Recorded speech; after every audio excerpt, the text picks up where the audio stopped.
Ooh, all right, y'all. We got a good one today. Let me tell y'all something, man.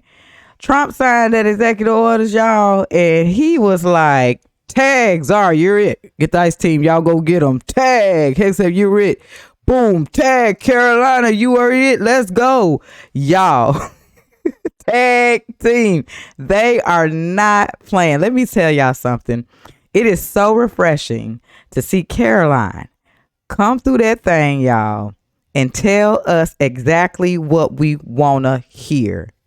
Raw, no filter, no nothing. She did this so smooth, and a lot of shots were fired. I'm just glad we ain't looking at KJP. Thank you, God.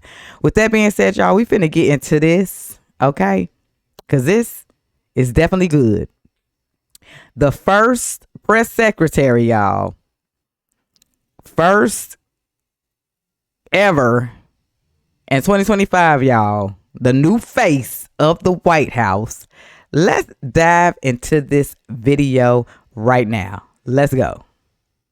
/new media. And so we encourage people to apply. Again, as long as you are creating news-related content of the day and you're a legitimate independent journalist, you're welcome to cover this White House. And secondly, Caroline, you said you laid out several of the actions that President Trump has taken.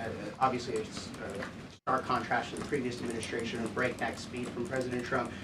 Can we expect that pace to continue as the first 100 days moves along here and beyond that?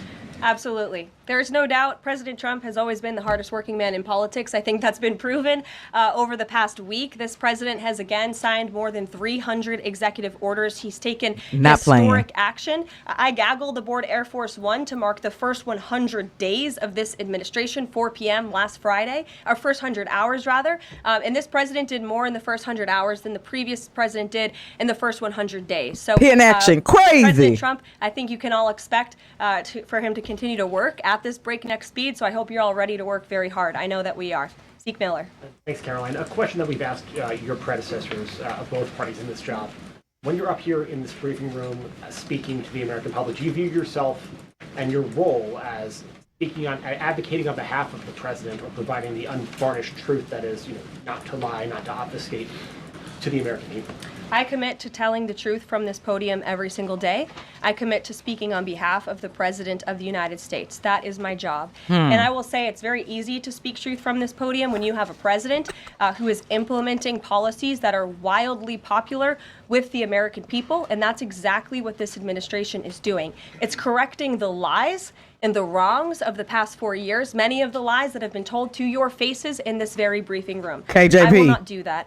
But since you brought up truth, Zeke, I would like to point out, while I vowed to provide the truth from this podium, we ask that all of you in this room hold yourselves to that same standard. We know for a fact there have been lies that have been pushed by many legacy media outlets in this country about this president, about his family, and we will not accept that. We will call you out when we feel that your reporting is wrong or there is misinformation about this White House. So, I like her. Yes. I will hold myself to the truth, and I expect everyone in this room to do the same. And Caroline, period. Substantive question. Yesterday, the White House Office of Management and Budget directed across the board freeze, with some exceptions for individual assistance, we understand, to federal grants. It's caused a lot of confusion around the country among Head Start providers, among providers services to homeless veterans, Medicaid providers, states saying they're having trouble accessing the portal. Could you help us clear up some of the confusion, give some certainty to folks, and also is that uncertainty, how does that uncertainty service the president's voters? Well, I think there's only uncertainty in this room amongst the media. There's no uncertainty in this building. So let me provide the certainty and the clarity that all of you need. This is not a blanket pause on federal assistance and grant programs from the Trump administration.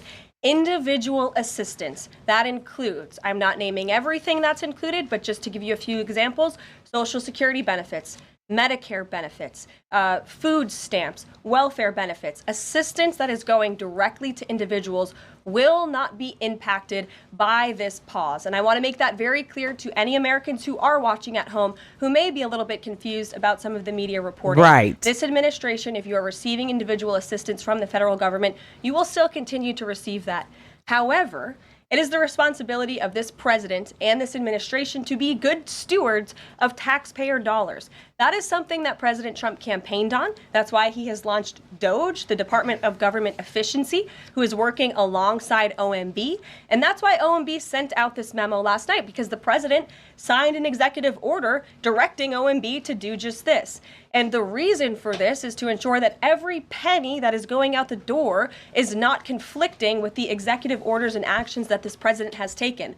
So what does this pause mean? It means no more funding for illegal DEI programs. It means no more funding for the Green New scam that has cost American taxpayers tens of billions of dollars. It means no more funding for transgenderism and wokeness across our federal bureaucracy and agencies. Come on. No more funding for Green New Deal social engineering policies. Again, people who are receiving individual assistance, you will continue to receive that. And President Trump is looking out for you by issuing this pause because he is being good steward of your taxpayer dollars. Thanks, Caroline. Boom. There you have How long it. is this pause going to last? And how is the Trump administration recommending that organizations that rely on federal funding make payroll, pay their rent in the meantime?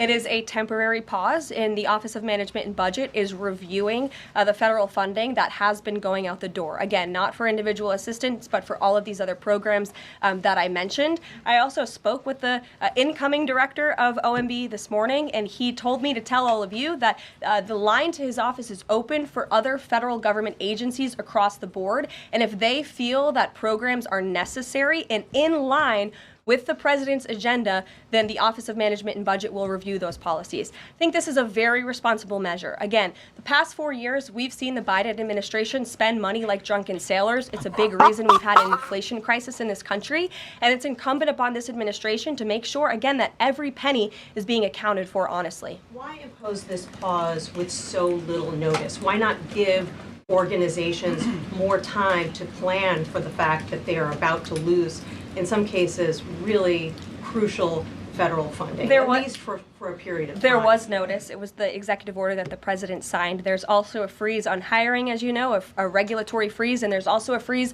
on foreign aid. And this is, again, incredibly important to ensure that this administration is taking into consideration how hard the American people are working. And their tax dollars actually matter to this administration. You know, just during this pause, DOGE and OMB have actually found that there was $37 million that was about to go out the door to the World Health Organization, which is an organization, as you all know, that President Trump, with the swipe of his pen in that executive order, is no longer wants the United States to be a part of. So that wouldn't be in line with the president's agenda. DOGE and OMB also found that there was about to be 50 million taxpayer dollars that went out the door to fund condoms in Gaza. That is a preposterous waste of taxpayer money. Look at that. That's what this pause is focused on, being good stewards of tax dollars. And so this doesn't Jennifer. affect Meals on Wheels or Head Start or disaster aid? Again, it does not affect individual assistance that's going to Americans. She said To that. follow up on Nancy, do you think there will be a list of who is affected and how much money is affected? How will these contractors and organizations know if they are actually having their funding frozen? And then secondly, if you're willing, can you just clarify, is the end goal of this to essentially challenge Congress or to prove that the president can withhold federal funding? In other words, is this an attempt to pick a fight to prove that he can do this? No, absolutely not. As it says right here in the memo, which I have, and I'd encourage all of you to read it, it says the American people elected President Trump to be the president of the United States and gave him a mandate to increase the impact of every federal dollar. This memo requires federal agencies to identify and review all federal financial assistance programs and supporting activities consistent with the president's policies and requirements. The American people gave President Trump an overwhelming mandate on November 5th, and he's just trying to ensure that the tax money going out the door in this very bankrupt city actually aligns with the will and the priorities of the American people. Ryan Glenn. Yes. Welcome. You're looking great. You're doing a great job. Thank You talked you. about transparency. Okay, we getting ready to get into it. So make the long story short, y'all. They coming in and they're actually cleaning the house. They're actually to my understanding, are stopping certain things to see like, okay, what is this money going to? What is this money going to? What is this money going to? Y'all know Trump with the first term, he believes in keeping money in-house right here in the United States. So if it's additional funds that's going here for no reason, additional funds that's going here for no reason, and then we have to use our tax-paying dollars to do stuff on, spend stuff on BS, you know what I'm saying? When we can use those tax dollars right here in the United States to put it towards something that can benefit the American people, I am all for it. Straight up. Let's clean house. And some of us in this room know how just transparent President Trump has been the last 5 or 6 years. I think you'll do the same. My question is, do you think this latest incident with the president of Colombia is indicative of the global powerful respect they have for President Trump moving forward, not only to engage in economic diplomacy with these countries, but also world peace? Mm-hmm. Absolutely. I'll echo the answer that the president gave on Air Force One last night when he was asked a very similar question by one of your colleagues in the media. This signifies peace through strength is back. And this president will not tolerate illegal immigration into America's interior. And he expects every nation on this planet, again, to cooperate with the repatriation of their citizens who illegally entered into our country and broke America's laws. Won't be tolerated. And as you saw, the Colombian government quickly folded and agreed to all of President Trump's demands. Flights are underway once again. Deanna. 2 questions on deportations, if I may. President Trump had said on the campaign trail that he would deport pro-Hamas students who are here on visas. And on his first day in office, he signed an executive order that said, quote, the U.S. must ensure that admitted aliens and aliens otherwise already present in the U.S. do not bear hostile attitudes towards the citizens, culture, government, institutions, or founding principles. So should we take this executive order as Trump saying he would be open to deporting those students who are here on visas but, hold pro-Hamas sympathies? The president is open to deporting individuals who have broken our nation's immigration laws. So if they are here illegally, then certainly he is open to deporting them. And that's what this administration is hard at work at doing. We receive data from DHS and from ICE every single day. From what we hear on the ground, ICE agents are feeling incredibly empowered right now because they actually have a leader in this building who is supporting them in doing their jobs that they were hired to do, which is to detain, arrest, and deport illegal criminals who have invaded our nation's borders over the past 4 years. That's what the president is committed to seeing. Peter. Caroline, very quickly, just following up on the question on immigration first. President Trump, during the course of the campaign in 2024, said the following about illegal immigration. He said, they're going back home where they belong, and we start with the criminals. There are many, many criminals. NBC News has learned that ICE arrested 1,179 undocumented immigrants on Sunday, but nearly half of them, 566 of the migrants, appear to have no prior criminal record besides entering the country illegally. Is the president still focused exclusively, which is a civil crime, it's not criminal? It's a federal crime. So I'm asking though. He said he was going to focus on those violent offenders first. So is violent offenders no longer the predicate for these people to be deported? The president has said countless times on the campaign trail, I've been with him at the rallies, I know you've been there covering them too, Peter, that he is focused on launching the largest mass deportation operation in American history of illegal criminals. And if you are an individual, a foreign national, who illegally enters the United States of America, you are, by definition, a criminal. And so therefore, you are subject to deportation. I apologize for interrupting. So to be clear, it's not violent criminals do not receive precedence in terms of the deportations taking place. The president has also said 2 things can be true at the same time. We want to deport illegal criminals, illegal immigrants from this country, but the president has said that, of course, the illegal criminal drug dealers, the rapists, the murderers, the individuals who have committed heinous acts on the interior of our country and who have terrorized law-abiding American citizens, absolutely, those should be the priority of ICE, but that doesn't mean that the other illegal criminals who entered our nation's borders are off the table. Understood. Then let me ask you a separate question about the confusion that still exists across the country right now as it relates to the freeze or the pause as it's described. President Trump, of course, ran one of the key policy items was that he was going to lower prices, lower the cost of everything from groceries, as he often said. But in many of the cases, it would seem that some of these moves could raise prices for real Americans on everything from low-income heating, that program, child care programs. Will nothing that the president's doing here in terms of the freeze in these programs raise prices on ordinary Americans. What particular actions are you referring to that I'm would? referring to LHEAP right now. That's the low-income heating program, for example. We can talk about, there's no clarity, so I could refer to a lot of them. We don't know what they are specifically. Can you tell us that LHEAP is not one of those affected? So you're asking a hypothetical based on programs that you can't even identify. I just identified. What I can tell Well, you just to be is clear, that since you guys haven't identified, let's do it together just for Americans at home. Medicaid, is that affected?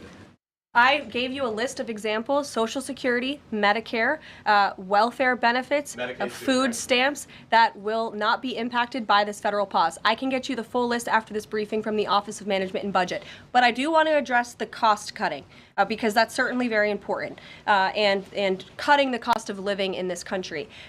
President Trump has taken historic action over the past week to do that. He actually signed a memorandum to deliver emergency price relief for American families, which took a number of actions. I can walk you through those. He also repealed many onerous Biden administration regulations. We know over the past 4 years, American households has been essentially taxed $55,000 in regulations from the previous administration. President Trump, with the swipe of his pen, rescinded those, which will ultimately put more money back in the pockets of the American people. So deregulation is a big deal. And then when it comes to energy, I mean, the president signed an executive order to declare a national energy emergency here at home, which is going to make America energy dominant. We know that energy is one of the #1 drivers of inflation. And so that's why the president wants to increase our energy supply to bring down costs for Americans. The Trump energy boom is incoming, and Americans can expect that. Please share that out. Thank you. Karoline, I think some of the confusion may be here with this pause on federal funding. You've made it clear you're not stopping funds that go directly to individuals, but there certainly are lots of organizations that receive funding and then may pass along a benefit. Meals on Wheels, for one. They provide meals for over 2.2 million seniors.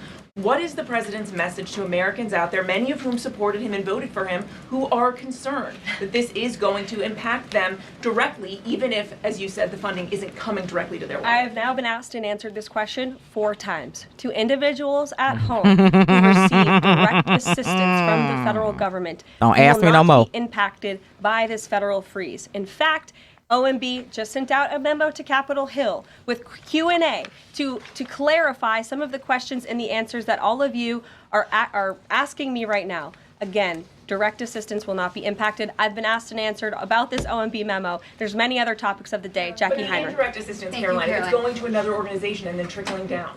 Direct assistance that is in the hands of the American people will not be impacted. Again, as I said to Peter, we will continue to provide that list as it comes to fruition. But OMB right now is focused on analyzing the federal government's spending, which is exactly what the American people elected President Trump to do. And one question on immigration, Karoline, on immigration. Of the 3,500 arrests ICE has made so far since President Trump came back into office, can you just tell us the numbers? How many have a criminal record versus those who are just in the country illegally? All of them, because they illegally broke our nation's laws and therefore they are criminals as far as this administration goes. I know the last administration didn't see it that way, so it's a big culture shift in our nation to view someone who breaks our immigration laws as a criminal, but that's exactly what they are. You made a point of going with the worst first. They all have a criminal record? And welcome to the briefing If they room. broke our nation's laws, yes, they are criminal. Yes. Thank you. On stripping security details for figures like John Bolton, Pompeo, Brian Hook, Senator Tom Cotton said that he's seen the intelligence and the threat from Iran is real for anyone who played a role in the Soleimani strike. He voiced concern it wouldn't just impact those individuals, but potentially their family, innocent bystanders, friends, anyone who's near them when they're out in public. Is the president open to reconsidering his decision? The president was asked and answered this yesterday, and he was firm in his decision despite some of the comments that you had referenced. And he's made it very clear that he does not believe American taxpayers should fund security details for individuals who have served in the government for the rest of their lives. And there's nothing stopping these individuals that you mentioned from obtaining private security. That's where the president stands on it. I have no updates on that. Is there any concern that this decision might jeopardize the administration's ability to hire the best advisors for these kinds of positions in the future? No, in fact, I've talked to the Presidential Personnel Office, who has told me directly that there is such an influx of resumes for this administration that it's incredibly overwhelming. There is no lack of talent for the Trump administration. Reagan Reed. Would he take any responsibility if anything happened to these people? Would he feel at all that his decision was a factor in that? The president was asked and answered this yesterday. I defer you to his Thanks, comments. Karoline. Reagan, since you're in the back row, I hear you. The back row hasn't gotten much attention in the last 4 years, so I'm happy to answer your question. I can project. Does the president intend to permanently cut off funding to NGOs that are bringing illegal foreign nationals to the country, such as Catholic charities? I am actually quite certain that the president signed an executive order that did just that, and I can point you to that. For Caroline, President Trump issued an executive order on increased vetting for refugees and visa applications. Right. Part of that order was considering an outright ban for countries that have deficient screening processes. Has the president considered yet which countries might fall into this category, or countries like Afghanistan or Syria under consideration for a full ban? Yeah, so the president signed an executive order to streamline the vetting for visa applicants and for illegal immigrants in this country who are coming, of course, from other nations. It also directed the Secretary of State to review the process and make sure that other countries around the world are being completely transparent with our nation and the individuals that they are sending here. And so the Secretary of State has been directed to report back to the president. I haven't seen that report yet. We've only been here for a few days. Questions for you. One, on the freeze in federal funding. Who advised the president on the legality of telling government agencies that they don't have to spend money that was already appropriated by Congress? Well, as the OMB memo states, this is certainly within the confines of the law. So White House counsel's office believes that this is within the president's power to do it, and therefore he's doing it. Okay, so they disagree with lawmakers who say that they don't have the power to freeze this funding. Again, I would point you to the language in the memo that clearly states this is within the law. And all that happened on Friday night. Why do they keep going back to that? Fired several inspectors general without giving Congress the 30-day legally required notification that they were being fired. I think only 2 were left at DHS and the DOJ. And then yesterday we saw several prosecutors, I believe 12, fired from the Justice Department who worked on the investigations into the president. As you know, they are career prosecutors, therefore they are afforded civil service protections. How is the administration deciding which laws to follow and which ones to ignore? So it is the belief of this White House and the White House counsel's office that the president was within his executive authority to do that. He is the executive of the executive branch, and therefore he has the power to fire anyone within the executive branch that he wishes to. There's also a case that went before the Supreme Court in 2020, Scala Law LLC versus the Customs, Bureau Protection. I would advise you to look at that case, and that's the legality that this White House was resting on. Research, baby, in other words. Lawsuits against you, those prosecutors who were fired, that they will succeed. We will win in court. And yes. did he personally direct this, given they worked on the classified documents investigation and the election interference investigation? This was a memo that went out by the Presidential Personnel Office, and the president is the leader of this White House. So yes. Yes, Caroline. Caroline? Sure. Thank you. Congrats on your first day guy on the podium. Thank you. President Trump ended funding for UNRWA and also designated the Houthis a foreign terrorist organization. That's right. Both were decisions that the previous administration had reversed. So here's my question. Will there be an investigation into who gave the previous administration this terrible advice? Well, that's a very good point. I haven't heard discussions about such an investigation, but it wouldn't be a bad idea considering that the Houthis certainly are terrorists. They have launched attacks on U.S. naval ships across this world, and so I think it was a very wise move by this administration to redesignate them as a terrorist group, because they are, and I think it was a foolish decision by the previous administration to do so. As for an investigation, I'm not sure about that, but it's not a bad idea. Finally, somebody asked a real question up in that thing. Let's get it. Let's go. I mean, the other ones were important, but to keep asking the same thing and she says it so many ways and so many different types of ways, it's like, okay, let's move on. Somebody finally asked a question. A really, you know what I'm saying? Like, she clarified that. Y'all can't do her like KJP, baby, because she's ready. Do y'all know who she up under? Trump. Come on now. The tag team. Let's get it. Josh. Thank you for the question. I appreciate it. Can you give us an update on the president's plans for his tariff agenda? He spoke a lot about this yesterday, and there's a couple of dates coming up that he's spoken to. Number one, February 1st, he's alluded to both the potential for tariffs for Canada and Mexico, but also China to take effect on those days. What's he thinking about that? Yeah. Should those countries expect that? Again, he was asked and answered this question this past weekend when he took a lot of questions from the press, and he said that the February 1st date for Canada and Mexico still holds. The China 10% tariff that he also had mused about last Tuesday going into effect on the same day. Yeah, the president has said that he is very much still considering that for February 1st. Separately, yesterday he talked also about sectoral tariffs on, for instance, pharmaceuticals as well as semiconductor computer chips. He talked about steel, aluminum, and copper. What's the timeline on those? Is that a similar sort of coming days thing? Yeah, so when the president talked about that in his speech yesterday, that actually wasn't a new announcement. That was within a presidential memorandum that he signed in one of the first days here in the White House on his America First trade agenda. So there's more details on those tariffs in there. As far as a date, I don't have a specific date to read out to you, but the president is committed to implementing tariffs effectively, just like he did in his first term. And finally, he also was asked on the plane when he gaggled about the potential for a universal tariff. He was asked maybe about 2.5%. Yeah. There was a report about that. He said he wanted much bigger than that. Should we understand that these tariffs would add up?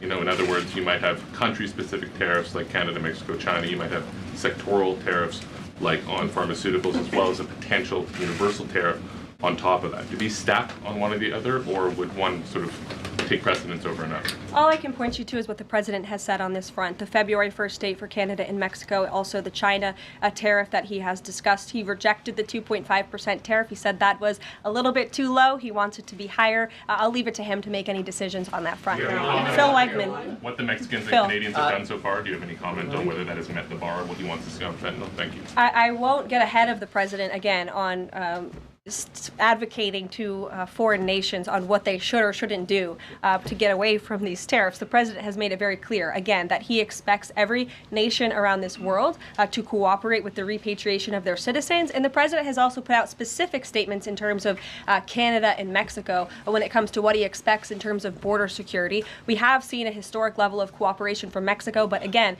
as far as I'm still tracking, and that was last night talking to the president directly, February 1st is still on the books. Phil. Thank you, Caroline. Quick programming note and then a question on taxes. Programming note. Well, in terms of programming, Sounds should we fun. expect to see you here every day? How frequently will these press briefings be? It is a good question, April. So look, the president, as you know, is incredibly accessible. First day here, he wanted all of you in the Oval Office. You got a 60-minute press conference with the leader of the free world while he was simultaneously signing executive orders. I may add that's pretty impressive. I don't think the previous office holder would be able to pull such a thing off. So look, the president is the best spokesperson that this White House has, and I can assure you that you will be hearing from both him and me as much as possible. And then a question about tax cuts. The president has promised to extend the tax cuts from the previous term. I'm curious, does the president support corresponding spending cuts as some Republicans have called for in Congress? And will the new Treasury Secretary be leading those negotiations with the Hill as Mnuchin did during the first administration? The president is committed to both tax cuts and spending cuts, and he has a great team negotiating on his behalf, but there's no better negotiator than Donald Trump, and I'm sure he'll be involved in this reconciliation process as it moves forward. Caroline, in the announcement that you made last night on the Iron Dome, it said the president had directed that the United States will build this Iron Dome. Yeah. When you read into the executive order, it seemed short of that. It asked for a series of studies and reports back to him. Can you tell us whether the president has directed this? And if he is as concerned on this issue, why the suspensions that we saw listed by OMB included so many different nuclear programs, non-proliferation programs, programs to blend down nuclear weapons, and so forth? First of all, when it comes to the Iron Dome, the executive order directed the implementation of an Iron Dome. It also, as you said, kind of directed research and studies to see if or how the United States can go about doing this, particularly the Department of Defense. When it comes to the other question that you asked about those specific programs, again, I would say this is not a ban. This is a temporary pause and a freeze to ensure that all of the money going out from Washington, D.C. is aligned with the president's agenda. And as the Office of Management and Budget has updates on what will be kickstarted once again, I will provide those to you. Can you just clarify for a sec what you were saying before on Medicaid? it wasn't clear to me whether you were saying that no Medicaid would be cut off. Obviously, a lot of this goes to states before it goes to individuals and so forth. So are you guaranteeing here that no individual now on Medicaid would see a cutoff because of the pause? I'll check back on that and get back to you. John. Thanks a lot, Karoline. As you know, in the first week that the president was in office, signed an executive order as it relates to birthright citizenship, trying to eliminate that. Now, 22 state attorney generals have said that this is unconstitutional. A federal judge has just agreed with their argument. What's the administration's argument for doing away with birthright citizenship? The folks that you mentioned have a right to have that legal opinion, but it is in disagreement with the legal opinion of this administration. This administration believes that birthright citizenship is unconstitutional, and that is why President Trump signed that executive order. Illegal immigrants who come to this country and have a child are not subject to the laws of this jurisdiction. That's the opinion of this administration. We have already appealed the lawsuit that was filed against this administration, and we are prepared to fight this all the way to the Supreme Court if we have to, because President Trump believes that this is a necessary step to secure our nation's borders and protect our homeland. Monica. Foreign policy, Caroline. There y'all have Foreign it. policy, if I may. The president's commitment to the NATO Defense Alliance, is it as strong as the prior administration? Is it the same as when he served as president in his first term in office? As long as NATO pays their fair share, and President Trump has called on NATO allies to increase their defense spending to 5%. You actually saw the head of NATO at Davos last week on Bloomberg television saying that President Trump is right, and if Europe wants to keep itself safe, they should increase their defense spending. I would just add that there was no greater ally to our European allies than President Trump in his first term. The world for all nations in Europe, and of course here at home, was much safer because of President Trump's peace through strength diplomatic approach. Monica. Thank you, Caroline. And it's great to finally be called on as well in the briefing room. I appreciate that. You're welcome. Of course, we know President Trump just got back from North Carolina and California meeting with victims of natural disasters. There's the 2-year anniversary of the East Palestine, Ohio toxic train derailment. Does the president have any plans to go visit the victims of that toxic spill, or just visit in general? No plans that I can read out for you here. If that changes, I will certainly keep you posted. What I can tell you is that President Trump still talks about his visit to East Palestine, Ohio. That was one of the turning points, I would say, in the previous election campaign, where Americans were reminded that President Trump is a man of the people, and he, as a candidate, visited that town that was just derailed by the train derailment, no pun intended, and he offered support and hope. Just like I saw the president do this past week, it was a purposeful decision by this president on his first domestic trip to go to North Carolina and to California to visit with Americans who were impacted by Hurricane Helene and also by the deadly fires. A red state and a blue state, both of which feel forgotten by the previous administration and the federal government. That is now ended under President Trump. He will continue to put Americans first, whether they're in East Palestine, in Pacific Palisades, or in North Carolina. Sure. Thank you, Caroline. On California, could you please clarify what the military did with the water last night as referenced in the president's Truth Social post? The water has been turned back on in California, and this comes just days after President Trump visited Pacific Palisades, and as you all saw, applied tremendous pressure on state and local officials in Pacific Palisades, including Los Angeles Mayor Karen Bass, to turn on the water and to direct that water to places in the south and in the middle of the state that have been incredibly dry, which has led to the expansion, the rapid expansion of these fires. So could you clarify what the military's role was, where the water came from, and how it got there? Again, the Army Corps of Engineers has been on the ground in California to respond to the devastation from these wildfires. And I would point out that just days after President Trump visited the devastation from these fires, the water was turned on. That is because of the pressure campaign he put on state and local officials there who clearly lack all common sense. And I will never forget being at that roundtable with the president last week and hearing the frustration in the voices of Pacific Palisades residents who feel as though their government has just gone insane. Before President Trump showed up on the scene, Karen Bass was telling private property owners that they would have to wait 18 months to access their private property. So this administration, the president and his team that's on the ground in California, Rick Grinnell, who he has designated to oversee this great crisis, it will continue to put pressure on Karen Bass and state and local officials to allow residents to access their properties. This is a huge part of it. These residents want to take part in their own clearing out of their properties. They should be able to do that. It's the United States of America. What happened to our freedom? Clearly it's gone in California, but not anymore under President Trump. April. Boom, mic dropped. Thank you. Several questions. One on the pause. Will minority serving institutions, preferably colleges and universities, have those monies held back temporarily at this moment? Again, I have not seen the entire list because this memo was just sent out. So I will provide you all with updates as we receive them, okay?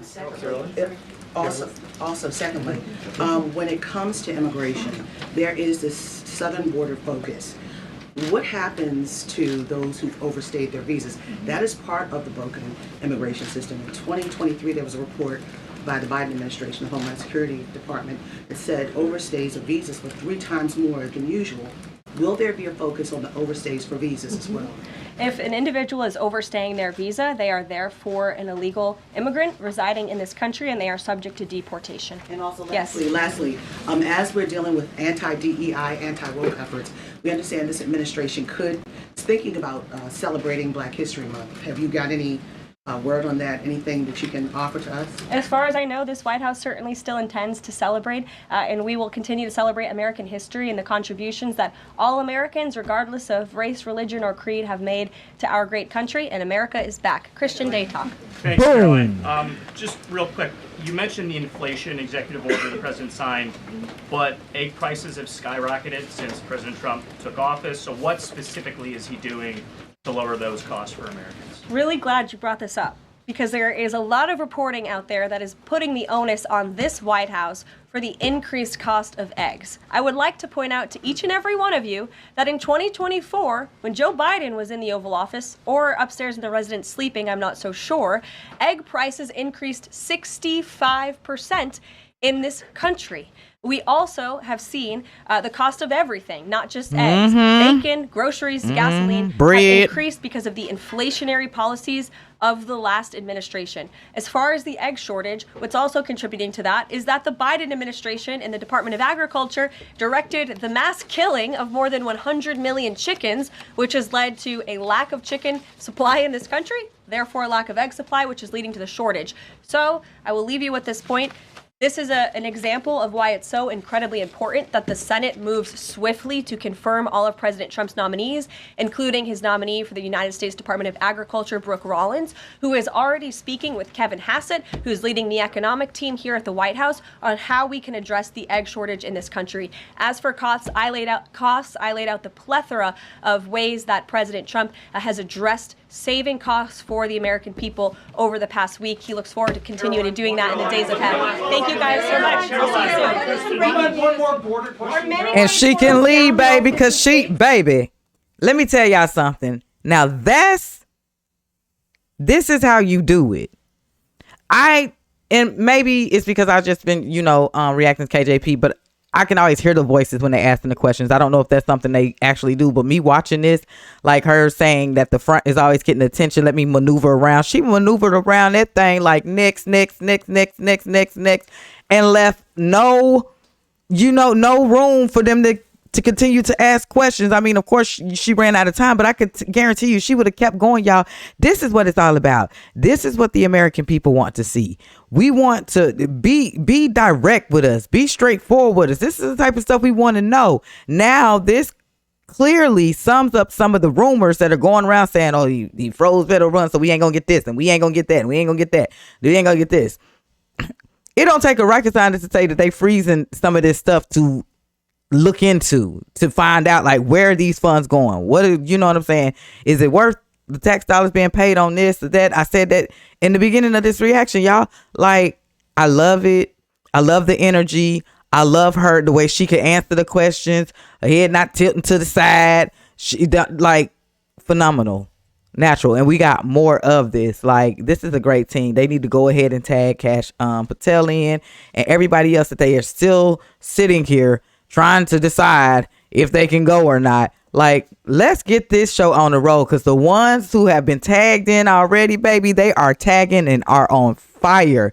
Let's chop it up in the comment section, y'all. I started it from that part because I was at work and I seen it on Rumble Go Live. So I watched that first half and I was like, I started it to where I left off at work and I had to like watch this. This is not something that, you know, you can keep cutting and talking in. Like, I literally enjoyed this. We then gotta upgrade y'all, not only in the White House, but now, come on, let's get it. I'm excited to see what is next. Y'all, your girl is up out of here. I'm out. Let's chop it up in the comment section. What's y'all thoughts? How do y'all feel she did today? Let's get it.